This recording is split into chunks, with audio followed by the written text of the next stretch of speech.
کل میں آڈیو سن رہا تھا تو وہ بڑی پیاری دعا انہوں نے کی کہ یا اللہ ہمیں اتنا دے کہ ہم خوش ہو جائیں اور ہم تیری راہ میں اتنا تقسیم کریں کہ تو خوش ہو جائے. کیا بات دیکھیں نا یہ دو طرفہ محبت نا کہ آپ چیک کریں کہ یا اللہ ہمیں اتنا دے کہ ہم خوش ہو جائیں اور ہم تیری راہ میں اتنا دیں کہ تو خوش ہو جائے. کیا بات ہے. جتنا آپ کی کائنات میں اللہ کا حصہ ہے اتنا ہی اللہ کی کائنات میں آپ کا حصہ ہے. اکثر پیشنٹ آتے ہیں نا وہ گلا کر رہے ہوتے ہیں, گلا کر رہے تھے میرے ساتھ یہ بھی ٹھیک نہیں ہوا, میرے ساتھ وہ بھی ٹھیک نہیں ہوا, اللہ کو نے پتہ نہیں انہوں نے.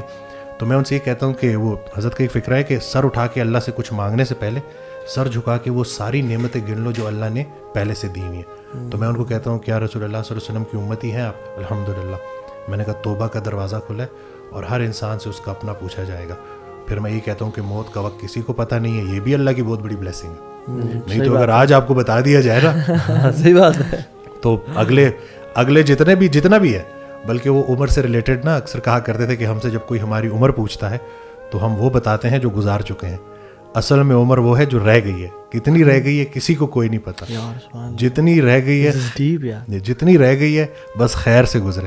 اور اللہ کے راستے کی نا دو راز کی باتیں ان کی ایک آڈیو میں کہتے ہیں. ایک راز کی بات یہ ہے کہ اللہ کا راستہ مشکل میں بھی آسان رہتا ہے. جب آپ اللہ کو مضبوطی سے تھام لیتے ہو اللہ کی رسی کو تو پھر وہ خود مدد کرتا ہے.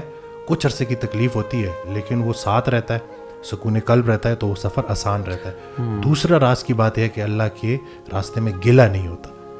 گلہ جو ہے نا وہ آپ کی جتنی جو انعامات ہیں جو اللہ نے آپ کے اوپر نوازشیں اور کرم کیا ہوا ہے, اگر آپ نے گلہ کر دیا نا, اور ہم کیا کرتے ہیں مخلوق کا گلہ خالق سے کرتے ہیں, خالق کا گلہ مخلوق سے کرتے ہیں. ایسے ہو گیا ویسے ہو گیا یہ ہو گیا وہ ہو گیا.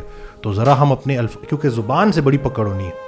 یہ جو آپ کی زبان ہے نا اس سے آپ کیا, جیسے وہ اکثر کہا کرتے کہ کن فیکون, کچھ بولا گیا کچھ سنا گیا اور پھر کچھ ہوا. تو یہ جو انسان کو بولنے اور سننے کی صلاحیت دی ہے نا, یہ اللہ کی بہت بڑا انعام ہے ہمارے اوپر. اور ایک اور جگہ کہتے ہیں کہ بڑی ایک انسان کی خاص بات ہے, اونچا سنتا ہے دھیما بولتا ہے. یہ بھی دیکھیں نا کہ آپ متوجہ ہو کے سن رہے ہو کان لگا کے اور نرمی سے بات کر رہے ہو, لیکن وہ آج کل انفارچونیٹلی یہ بالکل الٹا ہوا ہے. سننے کو کوئی تیار نہیں ہے اور جو ہے وہ بولنا جو ہے. تو یہ بس ذرا سی اپنی یہ جو اللہ تعالیٰ نے ہمیں بولنا سکھایا ہے اس کو صحیح طریقے سے زبان کا استعمال, کیا سن رہے ہیں, کیونکہ خیر اور شر کی آواز بیک وقت آ رہی ہے. تو آپ نے آپ کو ٹرین بھی کرنا ہے کہ جب وہ خیر کی آواز آئے تو آپ اسی کی طرف جائیں.